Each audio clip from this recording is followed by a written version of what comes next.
Is Tom Brady causing the Raiders to fall behind in their head coaching search? What's up? This is Technically Correct with Tyler Bischoff. On today's show, two NFL teams have already hired coaches. Are the Raiders falling behind? Plus, the Golden Knights have won 7 straight games and just made one of the biggest trades of the season. The Runnin' Rebels won a game. And does Miami have a chance against Indiana? The Raiders are one of 8 teams that need a new head coach this offseason. 2 of those 8 have already hired their next head coach. The Giants got John Harbaugh, and now the Atlanta Falcons have hired Kevin Stefanski. The Raiders interviewed Kevin Stefanski. I'm curious how interested Stefanski was in the Raiders job. Maybe not at all, considering he took the Atlanta job before taking any sort of second interview with the Raiders. And I'll start off by adding this context. It is not important to hire the first head coach of a coaching cycle. It's not important to be early on hiring a head coach. The Raiders might make the best hire of the coaching cycle, and they might do it the week before the Super Bowl as opposed to in the middle of July. But on name power, Harbaugh and Stefanski were probably the 2 best candidates that were available, and neither one seemed all that interested in the Raiders. But the real funny part of this, and only funny, I guess, if you want to laugh at the Raiders, it's actually bad if you're the Raiders. The Falcons finalized the deal for Kevin Stefanski in the middle of the 49ers-Seahawks game, a game that Tom Brady was working. He's on television talking to us about Brock Purdy and Sam Darnold while another NFL team is hiring their head coach. Does Mark Davis realize how terrible of a look that is? That Tom Brady, the guy that he is apparently giving control to, he's the final decision maker, is on TV working for Fox, another company, talking about 2 completely different NFL teams, while the Falcons hire Kevin Stefanski. You would think hiring a head coach would be the number one priority of an organization. But for the Raiders, they're having to work around Tom Brady's schedule. They're meeting with coaches today in Miami. Why? Because Tom Brady doesn't have to call a game today, and he can actually go to those meetings. Also, just happens to be the state that Tom Brady lives in, right? They're not having people fly out to Vegas and go to the facility there and do their meetings. They're doing it on Tom Brady's schedule and for Tom Brady's best locations. And if you look at the Atlanta Falcons, what did they do? They hired Matt Ryan as president. And you know what Matt Ryan did? He quit his TV job. He was on CBS as a studio analyst. They did a whole goodbye to Matt Ryan because Matt Ryan is taking this seriously. Matt Ryan is treating running an NFL team as his job, whereas Tom Brady is treating it as just like, what, a Pizza Hut commercial? A Ninja air fryer commercial? Right? Like, that's what the Raiders are doing right now. And it's so bad for this organization to have somebody who is a part-time worker being the one that's calling the shots. And it's all because Mark Davis is so desperate to have some big, flashy name in his organization. So he wants Tom Brady there. He tried to sell Tom Brady a piece of the Raiders at a discounted rate. It was such a discounted rate. The other NFL owners said, no, you can't sell a piece of your franchise for that cheap because that devalues our franchises too. Right? That's how desperate Mark Davis was to have Tom Brady around. And now he's letting Brady just do whatever he wants. And their coaching search is when it works in Tom Brady's schedule, not what's actually best for the Raiders. Right? Like, that's an insane thing for an organization to be doing. Absolutely insane for that to be happening, right? You're going to have like Robert Saleh, right? They interview Robert Saleh, defensive coordinator of the 49ers. Now their season is over. Is Robert Saleh, if he wants to interview for this job again, or if the Raiders want to interview him for this job again, does he have to fly to Florida to go meet with Tom Brady? Or can he make the shorter trip to Vegas to actually do the interview, right? Like, that's what the Raiders are doing, and it's so bad. It's so bad. Like, it's just a hilarious thing that only Mark Davis would allow to happen, which is, I don't know how much of a bigger sign you need than the Falcons fire a coach while your decision maker is on television. And we got reports, by the way, that Arthur Blank, the owner of the Falcons, right, they had Kevin Stefanski over for dinner during that game. Mark Davis can't do that because the guy he wants to hire the next coach is calling that game. It's just an insane thing for an organization to expect to work. I don't know why you would look at this and say, oh, clearly that's going to work. If the Raiders gave John Spytek full control, if the Raiders gave their general manager, said, John, it's your job, you hire the coach, and they treated Tom Brady as a sounding board, they treated Tom Brady as somebody to go to for advice, that I think would be fine. I think that would work out. But scheduling everything around when Tom Brady has to be on television for Fox is not the way an NFL organization should be run, especially when we're talking about hiring the head coach. And by the way, Brady was somehow in charge last offseason, and this whole part-time, maybe I'm going to do it, maybe you can come to me, maybe I'll be there every now and then, it didn't work. They had a horrible offseason.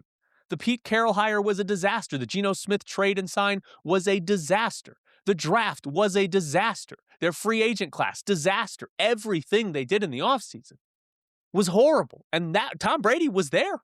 This wasn't, oh, now Tom Brady's in charge. No, Tom Brady was around for all of that. Tom Brady's the one that wanted Ben Johnson, couldn't get him. And so they pivoted to Pete Carroll. Tom Brady didn't want Sam Darnold, but did want Geno Smith, right? Like, it's just insane that they think this part-time owner that's the faux president of football operations is actually going to work. They got lucky that they get the number one pick. And if Fernando Mendoza is a superstar, it'll cover up a lot of problems. It'll make a lot of issues the Raiders have go away if Mendoza is awesome, because that's what franchise quarterbacks can do. You can have a lot of issues, but if you've got one of the like 4 or 5 best quarterbacks in football, we won't notice them quite as much.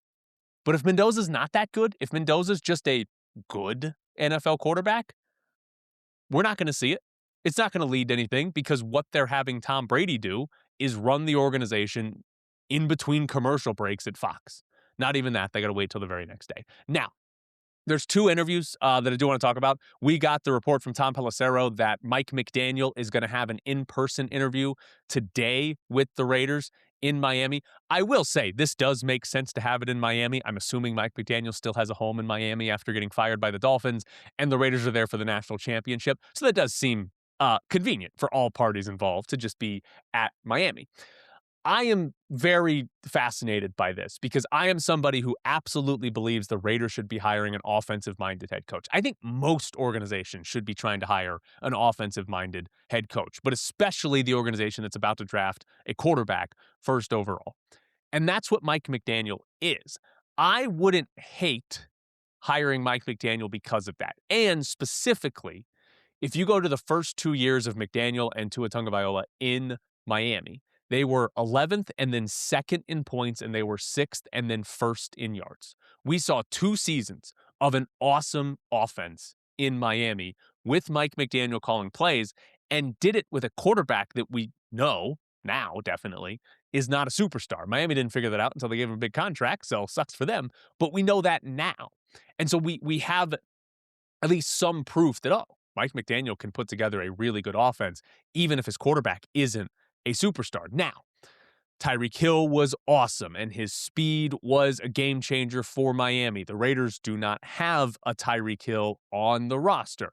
There's also the idea that playing too high, which became the craze for defenses that take away deep plays, is what killed off a lot of Mike McDaniel's offensive scheme. So in a way, as the league sort of caught up to the way McDaniel wants, like, yes, there are potential scheme issues, and that's what you'd want Tom Brady to be there to help figure out, along with John Spytek and everybody else. I'm not going to pretend to be smart enough to know if McDaniel's offense has been caught up and he can't adjust and all of that. But we do have some proof of concept that Mike McDaniel can put together a really, really good offense. So I am not entirely against this. I will say Mike McDaniel does feel like the guy who might just be an awesome offensive coordinator and not the head coach, right? Josh McDaniels in New England. Yeah, that type of coach. So I wouldn't be shocked if he only gets an offensive coordinator position, has a really good offense for a couple of years, gets another head coaching job, and is just not good at it again. Like, that wouldn't be surprising if that's McDaniel's timeline over the next 5 years or whatever it is. So that wouldn't be shocking.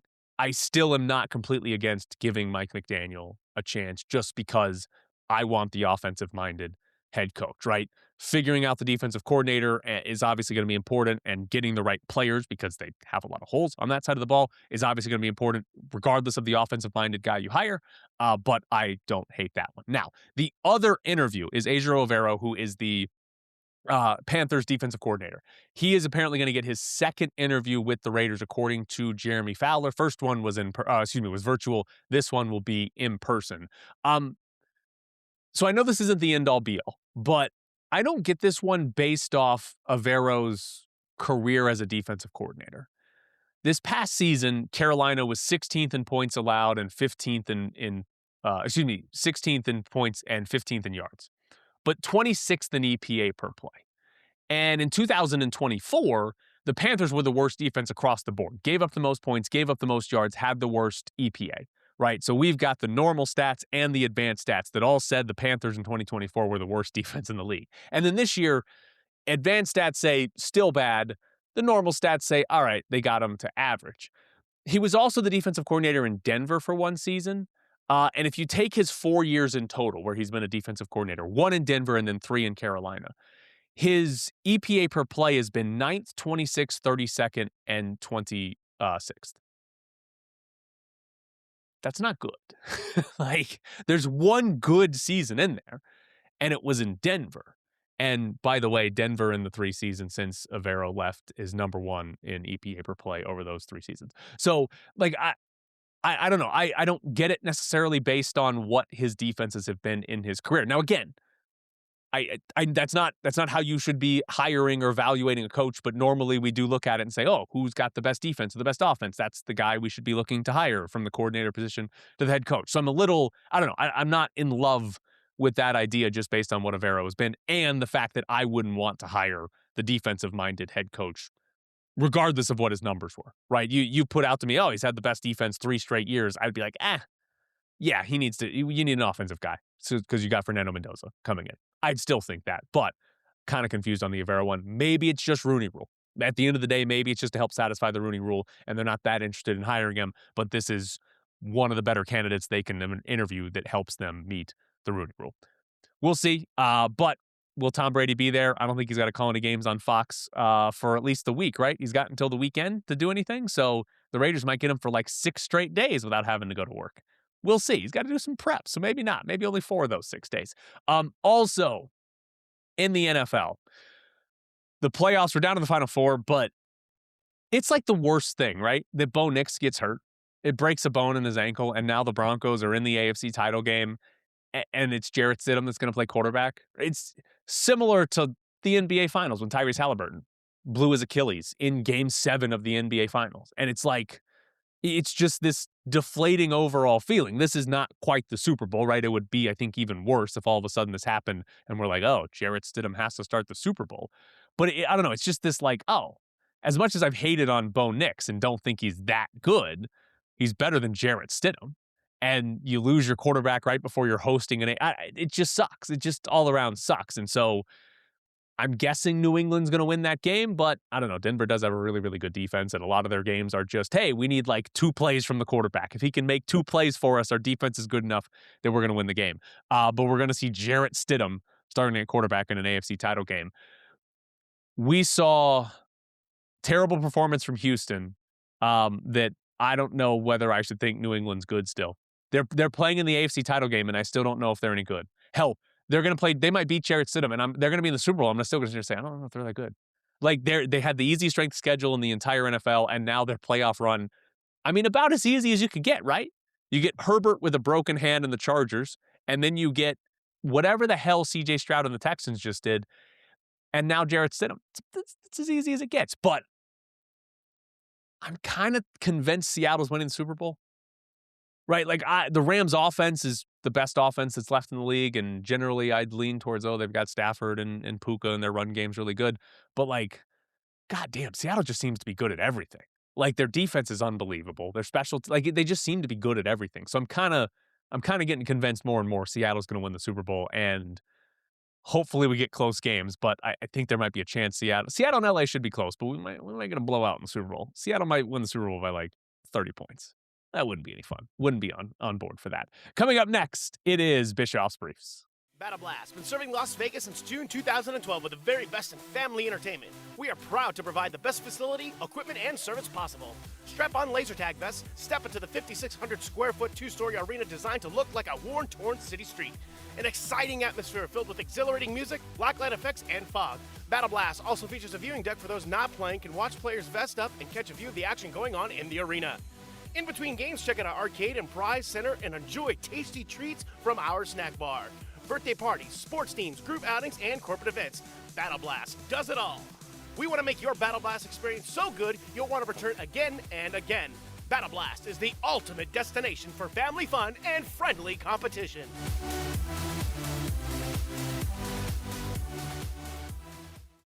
Bischoff's Briefs is brought to you by Battle Blast Las Vegas, the best laser tag in Las Vegas. Battle Blast is the best place for your next event, whether it's your kid's birthday party, a corporate event, end of a Little League season, your birthday party. Battle Blast is where you want to go. Get your friends, get your family, get your kids, see who is the best at laser tag at Battle Blast Las Vegas. Plus, they've got arcades and prizes. There's more than just laser tag. It's Battle Blast Las Vegas, located at 8125 West Sahara Avenue. Your next stop for fun in Las Vegas. The Golden Knights traded for Rasmus Andersson yesterday. Flames defenseman. He's going to be a free agent at the end of this season, though the expectation by and large is the Golden Knights will sign him to an extension soon. We'll see. In theory, it doesn't happen and they lose him, but it should get done. They sent Zach Whitecloud, a first-round pick, a second-round pick, and a prospect to Calgary. That second-round pick becomes a first-round pick if the Golden Knights win the Stanley Cup, so that would actually be a good problem to have if you are Vegas. But they sent it to Calgary. The Flames also retained 50% of Anderson's salary, which helps the Golden Knights with the salary cap. They can bring Brady McNabb back off long-term IR now because of that 50% being retained. Andersson is better than Zach Whitecloud. The chances of the Golden Knights to win the Stanley Cup are better now than they were before the trade because of just that simplicity, right? They basically exchanged one defenseman for another, and the one they got is better, or at least should be better, right? I got a Patreon, and I wrote about this. If you want to go read about what I wrote, patreon.com/technicallycorrect with Tyler Bischoff. Also, I'm going to get more into this on tomorrow's show. I think there's a lot of different ways to look at it because did they overpay for this? The retaining of salary is a big part of that. What does it do for the team this year? What does it do for the team next year? What does it also look like for roster building in the future? Because that's part of it that I'm fascinated with because of how the Golden Knights have built their roster over the year and sustained this success. I think Kelly McCrimmon has done an incredible job. Honestly, I think it's better than the expansion draft. I think they've done an incredible job at recycling the talent on the roster despite never having notable contributions from draft picks. Right? This team has stayed good for almost a decade, and what has been good in the draft? Almost nothing, right? Pavel Dorofeyev, right? But almost nothing has been good as far as draft picks coming up. It's because they go out and they make trades like this for Rasmus Andersson, but he's 29 years old. He's not 25 or 26 like the players they normally trade for. So check out my Patreon at patreon.com/technicallycorrect with Tyler Bischoff and tune in tomorrow for more on Rasmus Andersson. We'll see if he plays. Golden Knights have a game. We'll see if he plays in that one. Maybe they've already announced that by the time you're listening to this. The Golden Knights, though, I do want to talk about this. They beat the hell out of the Predators 7-2 in a game where they were playing well but losing, and then all of a sudden it goes from 1-0 to 7-1. It like almost felt bad for Nashville because of how bad the third period got. It was such a beatdown. Some of the lesser players for the Golden Knights, like Keegan Kolesar and Mitch Marner, scored. But the Golden Knights have now won 7 straight games. Their best win streak of the season. Better than any stretch they had last season as well. And I got some numbers. First off, in this stretch, they have scored 36 goals, which is the most in the NHL during this time period. They've allowed 19, which is only 12th best. So their overall defensive numbers or goaltending numbers, however you want to look at that, is still just slightly above average. But this is what I find interesting and sort of, I guess, what to take away from this 7-game win streak. They have 36 goals. They have 20.5 expected goals in this stretch, which means they are massively overperforming what their offensive numbers should be. On the flip side, 19 goals allowed, and it's 18.3 expected goals. So that number is basically dead on. They're 0.7 worse than they should be. But over the last 7 games, the expected goals are 20.5 to 18.3. It's pretty close. The actual goals, though, are 36 to 19. That's blowout territory. In this stretch, they're first in goals, right? Most goals in the NHL.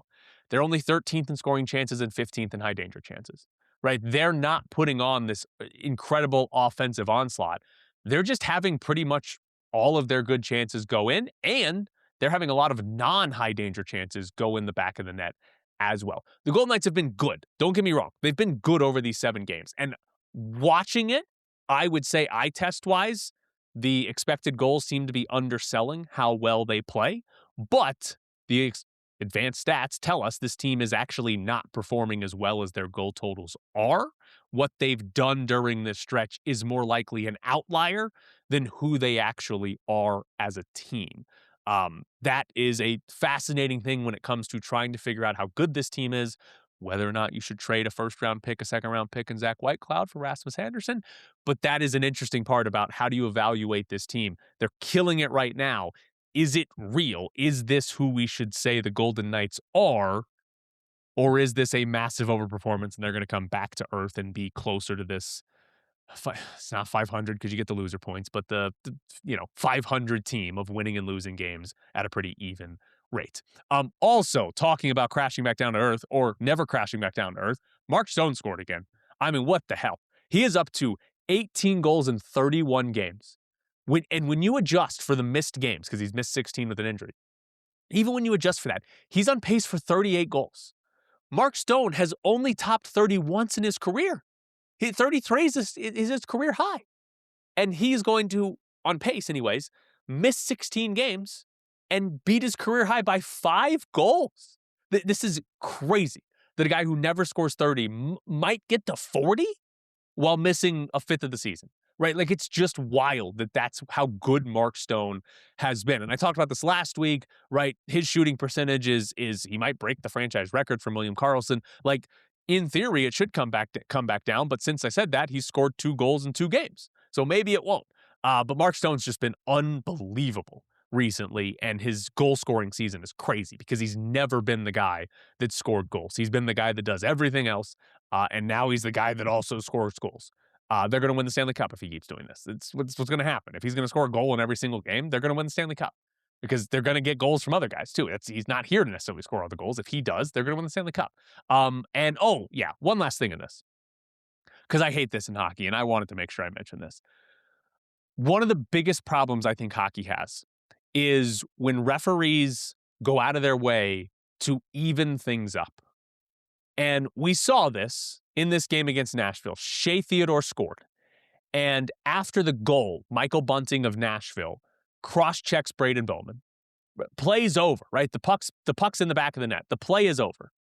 And Bunting just gives Braden Bowman a cross-check. And it starts a scrum because it's hockey, and if you take anything that's perceived as a cheap shot, you either have to fight or all 10 guys on the ice collide. Afterwards, the refs gave Bunting and Tomas Hertl of the Golden Knights matching penalties. They both got roughing, 2 minutes. And so after this play's over, Bunting delivers the cheap shot, starts the full scrum. And Nashville doesn't actually get punished from this at all. They just take one of Vegas's players to even it up. It's so ridiculous. Because, and the other issue, I think that probably the bigger problem for hockey is that they don't do a good enough job policing after the whistle stuff.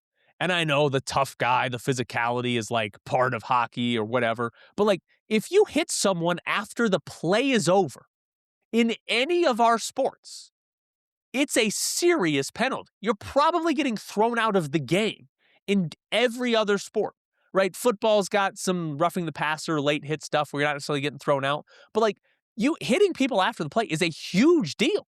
In hockey, you don't even get punished for it half the time because everybody else has to jump in and push and shove and whatever, and then they just even it up, right? Like there's not enough policing of after. Like, what the hell did Braden Bowman do? Bunting was mad that he interfered with them and the refs didn't call it during the play. Whatever. You don't get to take a cheap shot because the refs missed a penalty. It's just, I don't know. It just annoys the hell out of me that refs feel the need to even it up. And I think part of it comes from this lack of sort of policing after the whistle stuff and allowing this cross-check type of stuff to happen after the whistle with no real punishment. And also after that scrum or during that scrum, Nick Hague tried to fight Jeremy Lauzon, grabbed him. They went out of the scrum, really wanted to fight him. Lauzon apparently did not want to fight, and the refs broke it up. Oh, they should have fought. Those are the two guys that got traded for each other. And I know it probably would have been bad for Lauzon because he's like, I don't know, 4 inches shorter than Nick Hague. It's quite a size difference there. But like two guys that got traded for each other fighting, that would have been fun. That would have been great. I wish we could have seen that. So yeah, but the Golden Knights are crushing people right now. We'll see how real it is, how long they can continue to score as many goals as they have been, because the goals, it's been outrageous how many goals they've been scoring, especially in that third period against Nashville. UNLV beat San Jose State by 14 on Saturday. Keynote, San Jose State didn't have 4 of their like top 5 or 6 players in this game. They're decimated by injuries, and they're already bad when those guys are healthy. So, yeah, there were some bad spurts for UNLV, given that San Jose State's bad and shorthanded. But overall, it was a good performance, right? You're not really expecting to go win by like 35 points, right? That's an unfair expectation. But here's the big takeaway for me. UNLV can shoot now. So UNLV non-conference play shot 27.5% from 3. Horrific, right? Like I'm talking on here being like, how are they so bad at shooting threes? They got to stop. They got to stop giving the green light to guys who are clearly bad at this. What's going on here? Mountain West play. It's 37%. And it's a small sample size. It's 5 games. So it's a very small sample size. But 37%'s good. And this is against San Jose State, right? They hit a season high 11 threes. They made 48% of them, right? Main reason they won the game is because they were hitting those threes. And this game was fun because San Jose State did what I think I would, but what I would do against UNLV, and that is just load the paint and say, fire away, right? In all honesty, I think San Jose State, part of their game plan was just, can we bait UNLV into taking threes? And they did, right? There was one play where they doubled Kamani Hamilton in the post, and they doubled off of Dre Gibbs-Lawhorn. Dre Gibbs-Lawhorn is the best shooter on the team. He's having a career year shooting from 3, like 40-something%. Last player you should be doubling off of. And Kamani Hamilton kicked it back out, and he hit the open 3. But they also double-teamed a Jacob Benarby post-up. And Jacob Benarby, there's no reason to ever double-team him. You can guard him with half a guy. You don't need 2, right? They got a steal out of it, so it worked for San Jose State, but they were just doubling post-ups, right? Tyron Jones, who's now, I think he's up to 3 3-point attempts on the whole season, hasn't made one, should not be shooting them, is not a shooter. He's shooting like 40% on free throws. God forbid, what's he going to shoot on threes if he took a lot of them? He took a 3 because San Jose State was just not guarding him at the 3-point line. Now, he missed his, but San Jose State basically was like, all right, shoot your threes. And UNLV made them. And through 5 conference games, they are making their threes. They're still pretty low on volume, right? They shot quite a bit in this game, but for the most part, they're still low on volume, but the percentage is there. And if they can actually shoot this well, that's going to change a lot of what this offense is, because defenses can pack the paint, make it really difficult for Dre Gibbs-Lawhorn or Kamani Hamilton or Tyron Jones to get to the rim and finish at the rim. But if they can knock down some threes, that will change the way they get defended and make it easier for those guys. Is this real? Probably not. Again, it's 5 games. And if you look at the history of these players, they didn't go out and get a bunch of good shooters, right? Like Howie Fleming and Al Green, I think, are the only 2 healthy guys that are like an above average shooter in their careers before UNLV. Dre Gibbs-Lawhorn is having a good year, so maybe there's 3 guys you could reliably say will shoot well the rest of the way, but we'll see how well they actually do. I'm not buying into it just yet, but it is a good trend. Also, if you guys haven't figured out yet, little things when I watch games tend to annoy me, like that weird scrum in the Golden Knights game, but this one as well. Into the first half of UNLV San Jose State, this is some of the stuff that just pisses me off, right? San Jose State has the ball with about 50 seconds left, and it's a perfect chance for San Jose State to go 2 for 1, right? Shoot the ball with, 41, 42 seconds left on the clock. That way, after you take the shot and make or miss and they get a defensive rebound, they can't run the clock out for the final shot. UNLV can't take the final shot of the half. You're going to get a second possession. This is a solved problem in basketball. 2 possessions is better than 1. 2 bad possessions is better than 1 good possession, right? Like the math has been solved. You want 2 possessions. Even if you take sort of 2 bad threes, the math still says that's going to be more efficient than 1 good possession for your opponent. So you want to go 2 for 1. Anytime you can set up a 2 for 1 situation at the end of a quarter, end of a half, you should do it. And San Jose State didn't do it. They let the clock run down under 30, right? Take a shot. No, they turned it over. They didn't even get a shot off, right? They tried to get a good shot. They didn't even get a shot. They just turned it over. So UNLV then gets the ball back. The shot clock is turned off, meaning UNLV can hold for the last shot, which, because of all the math in the 2 for 1, you want to hold for the last shot. Otherwise, you're giving your opponent the 2 for 1 advantage. So you hold for the last shot. Do you think UNLV held for the last shot? Of course they didn't. Al Green took a 3 with 10 seconds left. He made it. Good for him. But he took a 3 with 10 seconds left, just giving San Jose State another possession. But then we're not done with the crappy basketball. Ball goes in. You know what San Jose State does? Watches the ball. They don't get it to inbound it and get up the floor and get a shot. They just watch the ball. So they do eventually get it in, and the guy takes a half-court heave. They had 10 seconds. That is an eternity to get the ball and go up the floor and get a decent look. Instead, they just sort of watched the ball bounce, went and got it, inbounded it with like 4 or 5 seconds left, and then got to half-court. Like, that annoys me so much when there are things in a basketball game or any of these sports where it's like the strategy is, we figured it out, guys. We know what you're supposed to be doing in those scenarios, and nobody does it on either team, right? Like, San Jose State didn't go 2 for 1. They still got the 2 for 1. UNLV didn't take the last shot of the half, but they still kind of did because the other team just let the ball bounce.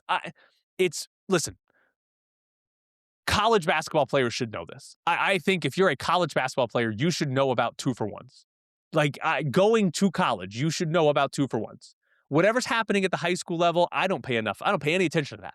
But we should be figuring out 2 for 1s. This is not some crazy analytical thing. This is very easy. College basketball players should know. But what's even worse, how are these coaches not coaching these players to do this? How is this not like hey, here's a situation where this is exactly what we should be doing?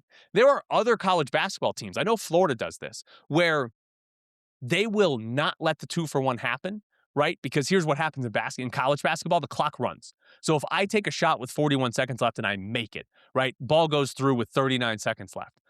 The other team, if I made it, I should have a 2 for 1 now. But because the clock runs, what Florida does, and other schools have done it, is they just don't inbound the ball. They just sort of watch it bounce, and then they'll go pick it up and slowly inbound the ball. That way, they inbound the ball, and the shot clock doesn't start till they inbound it, and there's 30 seconds left on the clock. Now the clock's off, and they can take the last shot. There are other teams who have strategies to stop the 2 for 1s that UNLV and San Jose State don't even think about, don't even know exist, because they're not even trying to get 2 for 1. It just pisses me off. I got to move on. The Lady Rebels lost. Arnold, I'm sorry. Arnold had me do a breakdown of this. The Lady Rebels played San Diego State. They were at the top of the Mountain West standings. They were both 7-0, and San Diego State won in overtime. UNLV was down 10 with 4 minutes to play in that game. Came back to get it to overtime, but then it got outscored 12-3 in overtime. So Lady Rebels are now 7-1 in Mountain West play. They're second behind San Diego State. We'll see how this season finishes out, but that is a big one for who wins the Mountain West regular season and who gets the 1 seed in the tournament, which is going to obviously be the most favorable seed, but especially this year where there appears to be a top 3 and not really a top 4. So that semifinal between versus 4 versus between 3 is a big difference. Also, UNLV football landed more players out of the transfer portal. I told you guys they were coming with more players. Don't think I criticized any of this last week. But first off, they got one of the funniest additions. I love this so much. They got a punter out of the transfer portal. A punter from Kennesaw State who didn't punt last year. Matt Chules, I believe is how you say his last name. He was a freshman. He's from Australia. Didn't punt. So I've got nothing for you. I have no idea if we should think he's a good punter or bad. I got no idea because UNLV in the portal got a punter from Kennesaw State that didn't punt last year. He might be the best punter in the nation. Who knows? Funniest transfer you could possibly get as a punter who didn't play at a lower level the previous season. But they also got Kyron Chambers from SMU. So Chambers was a 3-star high school recruit that went to TCU, didn't play much at TCU, transferred after one season to SMU, didn't play much over his first 2 seasons at SMU, but last year played in all 12 games, played over 400 snaps, got quite a bit of playing time, mostly lined up at slot corner, according to Pro Football Focus. So you're getting an older player with some good playing experience, but in general, just a lot of experience being in college football, which is probably going to be helpful there as well. They also got Cam Santee, a linebacker from Holy Cross, who was probably Holy Cross's best defensive player. Pro Football Focus seems to think so. He played the most snaps for Holy Cross last year. PFF gave him a 90 run defense grade, which is very good, by the way. Only 58 in coverage, so maybe not a coverage linebacker, but very good against the run. Also, second on the team with 4.5 sacks. So good pass rusher when asked to do so, and very good against the run. It potentially, right, maybe 2 more starters out of the portal. But this is Jackson Arnold's going to be the most important player, right, out of the transfer portal because you need a good quarterback, right? But after that, this is probably the most important thing. How many good defensive players can UNLV get out of the portal? How many starters can they get that were better than what UNLV had last season? Because the defense was not good last season. And you go through this now, Kyron Chambers and Cam Santee, but they've also gotten Landon Cleveland, who's from Oklahoma State, D. Creighton, who's from Clemson, Herb Grave, who's from Tennessee, Tony Lewis and Kuba, who's from Arizona State. They've gotten quite a few defensive players out of the portal already, most of which are power conference guys that didn't play much and are taking the step down. Santee's taking the step up after a lot of playing time, but most of those guys are power conference guys taking the step down. We'll see how it works out, right? It's kind of hard to say, oh, the guy who played 17 snaps is going to be good or bad, but we'll see. But those are probably going to be, after Jackson Arnold, the quarterback, those are probably going to be the key guys in determining if UNLV's roster is better than it was last season and therefore have a better chance to go to the college football playoff than they did last season. Also in the Mountain West, just because this is very bizarre, Air Force suspended their basketball coach, Joe Scott, and they announced they're investigating his treatment of players.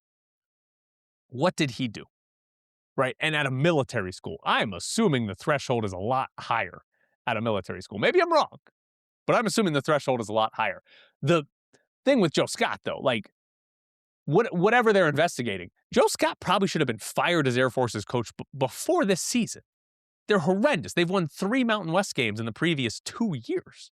And they haven't won one this year, right? They're now 3-15 and 0-7 in Mountain West play. Like they might actually go 0-20 in Mountain West play. So on the court, Joe Scott should have been fired. If you're this bad on the court and there's some sort of physical, verbal altercations, abuse of players, like what the hell is Joe Scott doing that's good? Like what's going well there if that's how the players are being treated as well. So Joe Scott suspended, we'll see what happens, but just based on the on-court issues, there's no reason to think Joe Scott's coming back to coach at Air Force again. Bischoff's Briefs is brought to you by Battle Blast Las Vegas, the best laser tag in Vegas. Host your next birthday party at Battle Blast. Book the party package and you'll get a private party room, dedicated host, pizza, soda, arcade tokens, and laser tag. Plus, you can add a game for the adults if you want to play after your kids are done playing, or book it for yourself, as I always say. Battle Blast Las Vegas, located at 8125 West Sahara Avenue, your next stop for fun in Las Vegas.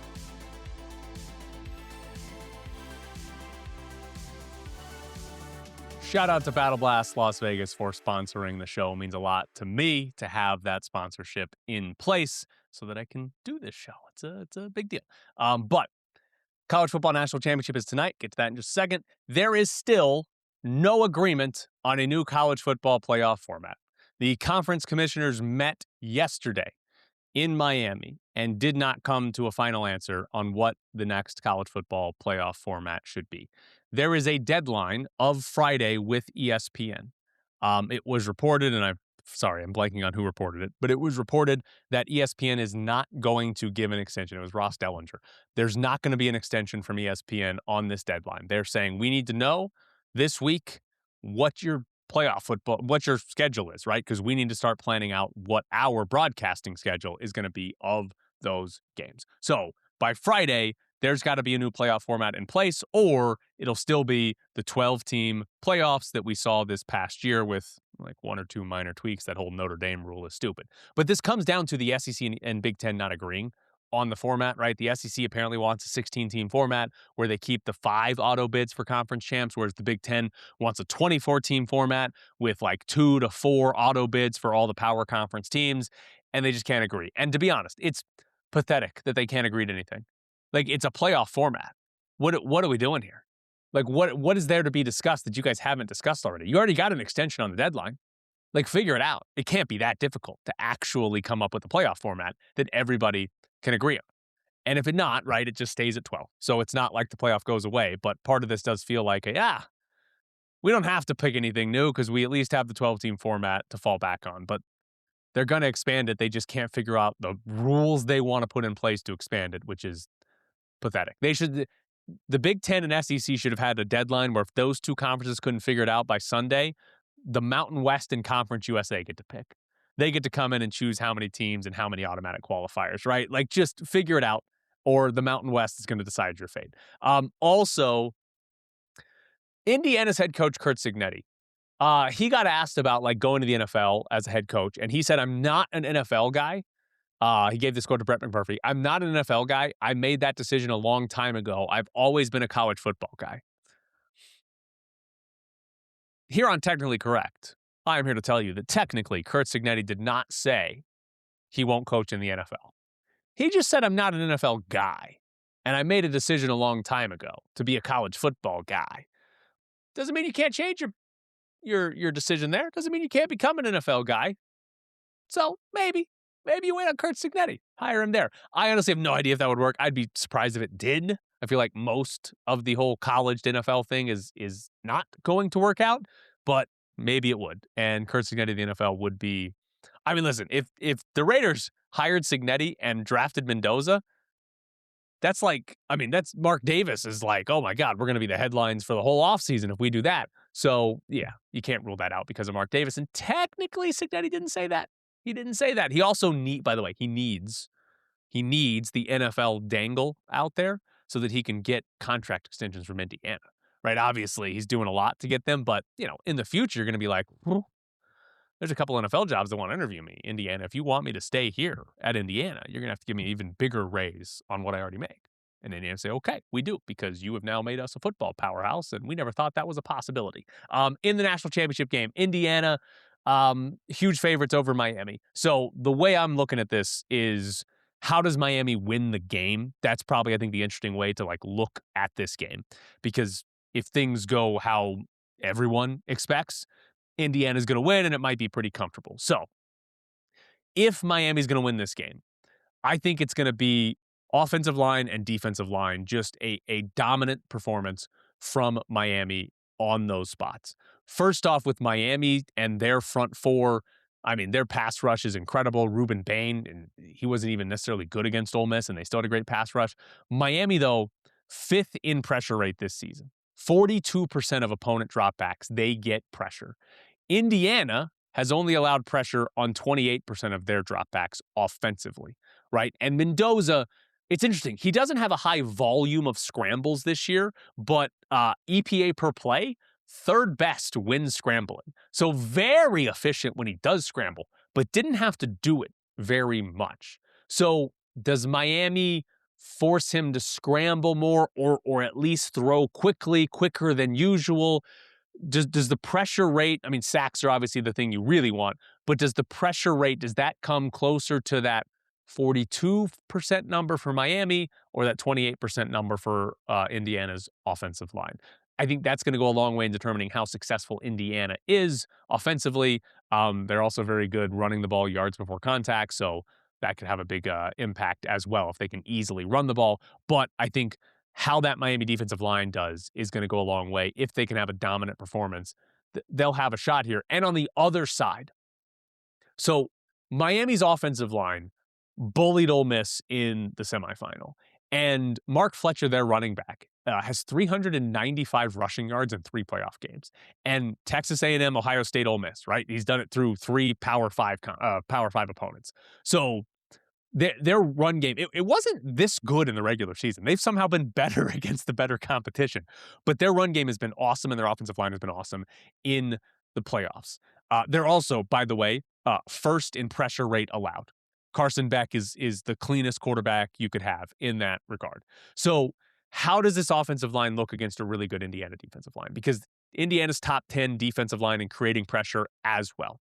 I don't think Miami's winning this game because Carson Beck makes a bunch of incredible plays under pressure, and we're like, wow, Carson Beck's awesome, right? Maybe there's like some Malachi Tony plays where he turns a 7-yard gain into a touchdown or something like that. Malachi Tony's really good, but I don't think this is like Carson Beck has this monster game. I think he might have the monster game, but I think it's because, the offensive line was great, and Carson Beck got to stand in the pocket and make clean throws down the field. I think the key, though, is the offensive line, defensive line, right? If Miami wins those, they'll have a real chance to win the game. If they lose those as all, even if they're even, I think Indiana wins this game. And even if they're even, Indiana might win this game easily. Like, it might not come down to the last 5 minutes, right? So that's kind of going into this. I expect Indiana to win. They're the best team in college football this year. I thought Indiana, Ohio State, and Texas Tech were the 3 best going into the playoffs. I thought that was sort of tier 1. It certainly is looking like Indiana's tier 1, and Ohio State and Texas Tech were a lot closer to tier 2. But we'll see. I hope we get a good game because I love the college football playoffs. And the only downside to it is we often get blowouts. So hopefully we don't get that. Hopefully we get a good one out of Indiana and Miami. Tune in tomorrow. We're going to have more on Rasmus Andersson, more on the Golden Knights, and the college football playoff.